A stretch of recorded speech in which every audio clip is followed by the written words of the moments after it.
همین کار چه جوانی پیدا شد که آمدی؟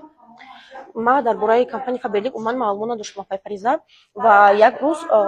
وقتی که یک بلاگر در اینستاگرام رکلام کرد شبنم جورابیکا خصوصا نویسم و فکر میکردم همچون منیجر کار میکنم در فابریک و من نمیدونستم که ما دیرکتور میشم روزش میشم ما بانوی موفق شهری بختر میشم وقتی در کمپانی کار در اومدم یکمین اویلی که من 85 تومان بود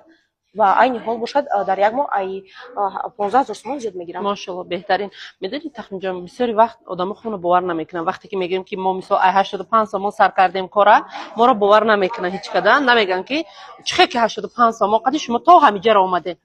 میدونیم برای چی فریزا برای که سرگی دخواد مردم ما ای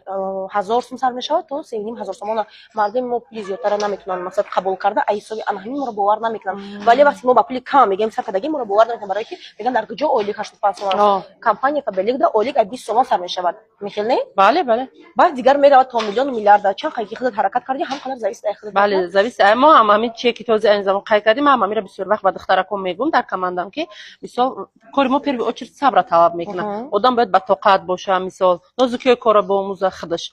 ما باور دارم که هر یک زن میتونه پیشروی کنه هر یک زنی که در خودش باوری داشته باشه اراده قوی داشته باشه و اگر خودش رو دوست داره